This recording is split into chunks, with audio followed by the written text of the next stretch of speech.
we saw that Alvaro and the V4R were unbeatable at times, and it'll be interesting to see just how much everyone else has moved forward to be able to close that gap. The other question mark, I suppose, as far as next season is the number 2 riders, as it were, of a couple of those main teams, the likes of Michael Rinaldi, who has an opportunity now in the shadow of Scott Redding next season. He's got time under his belt on that machinery just as much as Alvaro Bautista, and Andrea Locatelli, who's been one of the revelations of 2021, certainly from sort of rounds 4 or 5 onwards, whether he can benefit from having a potential world champion alongside him for next season. Yeah, I think for Locatelli in particular, it's going to be really interesting to see how next year goes. He's 5th in the championship this year. He's been a rider that's made such big steps forward since he came to the World Wsbk paddock. When you think back to when he jumped on a Supersport bike in Phillip Island last year, there was a sense that he had just washed out of the Grand Prix paddock, hadn't lived up to the expectations that people had for him whenever he was coming in as a Moto 3 rider. Showed him the Supersport bike just how good he can be. He's done a really good job all the way through this season, but I think it's going to be harder and harder next year as well for Locatelli. He could easily win races, but to try and maintain that form from top 5 in the championship, that could get more and more difficult. Yes, and we talked early almost about next season, but it won't be long until we are thinking about 2022. Ducati planning to get straight at it, and we're not far away from the first more formal test with multiple teams involved either. Yeah, Ducati testing Thursday and Friday in Jerez next week, so the team and the riders jump straight on a plane, get to southern Spain and get to work, and then for most of the rest of the grid, it's the 15th of December that they're looking to get themselves out on track. A little bit of time for a rest for them, but no time for a rest for Anthony. He's down a bit. Cheers, Alex. Standing with Ian Camia, Team HRT garage here, and Leon, obviously a bit of a changing of a chapter this weekend for the team. I'll have time to talk about next year in due course, but how have the guys felt this morning and now? First reaction for Fp2? I think everyone's really, really impressed with the layout, the design of the circuit. It's absolutely amazing. Like, I think the track needs a little bit of bedding in from what we understand. Like, the surface is very new, very green. It's not had really any track action until now with the big bikes at least. And yeah, I think everyone's expecting the track just to get better and better. I think now online the grip is getting acceptable. Offline the track is really, really green, and yeah, not much grip at all. But this will take some time to bed in, as we already know. But yeah, so far everyone's really happy. You've been in conditions like this in Sepang, in Thailand in the past. How do you survive this sort of conditions out there? 60-degree track temperature, extraordinary humidity. I think it's just to accept it for what it is. You know, you normally have a reference of how tyres are working on a circuit. You have to reset completely, understand the conditions are what they are, and just try and ride to what your feeling is, to what you feel you can do on the bike at the time. So it's quite difficult. You know, you have to really reset your brain and understand the track is different. It is what it is that day. And everyone will be in the same position now, because everyone will be trying to do as many laps as they can this session to get a feel for it and understand where they are. Best of luck this again. Thank you. Cheers. Anthony made a brief allusion there to changing of the guard, as it were, at Team HRC, and of course that's a reference to the change of riding order from the 2 veterans, Alvaro Bautista and Leon Haslam, currently riding within that factory outfit, to a new look duo from the Grand Prix paddock, Vika Lecuona and Hafiz Shireen, who will be joining World Wsbk from 2022 onwards. In the meanwhile, back to free practice 2, still 22 minutes remaining. Toprak Razgatlioglu leads the way, 1:34.651, fastest time of the weekend so far. Scott Redding, the only other man, into the 1:34s. Jonathan Ray P3 and just behind. Yeah, we saw Jonathan Ray there in the pit box just talking to the team, and look, he was really talking to his crew chief Per Reba, but most importantly talking to his electronics engineer as well. He wants Davide to know exactly what that bike is doing for him. Look, like he was talking about when he closes the throttle and gets on the brakes. So for Jonathan Ray, that's the one area where he's really trying to make a little bit of progress for right now. Plenty of laps though put in by Jonathan Ray. Yeah, a dozen laps on that stint, and we saw the stint summary as well. There was a couple of slow laps. We obviously saw one lap where he sat up to let Toprak through.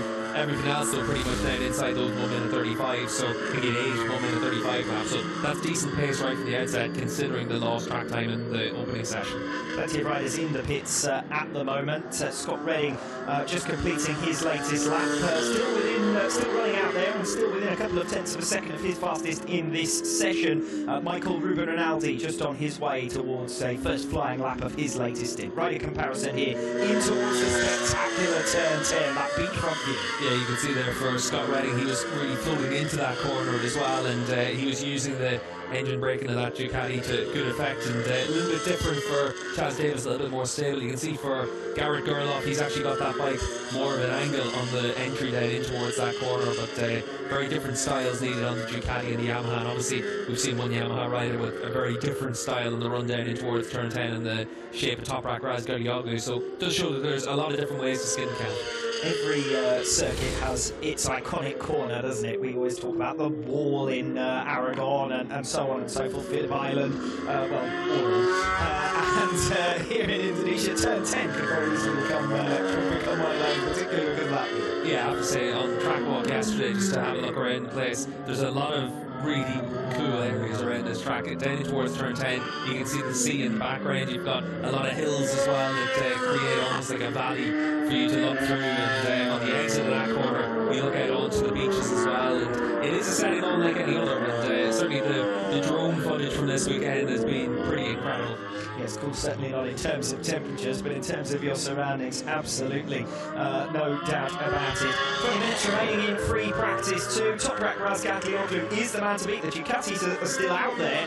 Michael Ruben Rinaldi becomes the latest rider into the 1 minute 34s. Actually just picked Scott Redding as well, up for P2 in this session. That's a good effort from Rinaldi. Yeah, Rinaldi, he's just putting in his 10th lap, and his teammate Scott Redding been really busy in this session, 15 laps already for Redding, so he's getting a lot of useful information. Same as Garrett Gerloff, he's got a lot of laps as well in under his belt, so just a couple of riders really trying to get the miles in, understand how the tyres are going to react, and then try and use that to educate your decision for which tyre to use tomorrow. Just look at the track temperature, it's again dropped another couple of degrees, so we're down around 50 degrees now, so it is coming down steadily as the afternoon wears on. We're around 3:30 local time now, and it is all about the cloud cover that comes in. We've also got a little bit more of a breeze here as well at this stage, so it's a little bit easier compared to what we had in this morning session. And for a little bit of formation flying for Toprak Razgatlioglu and Andrea Locatelli, who leave pit lane together. Yeah, we've seen this all the way through this season as well. They like to go out there and get some running together, particularly at the end of a free practice 2 session. This one, they'll try and do their longer run. Wouldn't be too surprised to see them stay out all the way through the rest of the session. It's funny to hear from Andrea Locatelli yesterday when he was talking in terms of trying to follow Toprak in the early stages of the season, having to say, slow down please, I can't keep up, so I can't learn anything from you.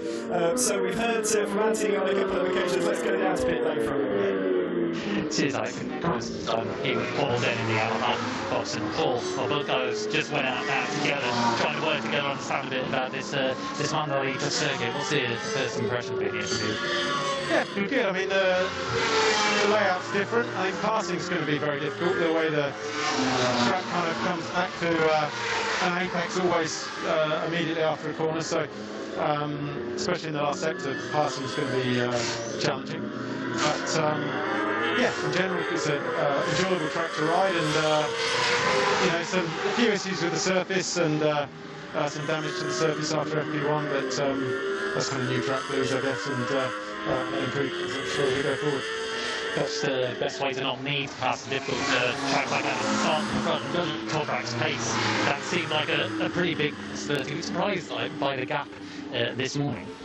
Yeah, I mean, obviously, both know Tune only made one exit. Ducatis traditionally take more time to get up to their own pace, refining their package. The Yamaha's very good, always out the box, and to be honest, the advantage we had in FP1 was Toprak is so good at learning tracks and so good at riding in slippery conditions. It's ridiculous. So, yeah, we thought it to be, let's say, an normal session. So that's what I thought. Yeah, thank you.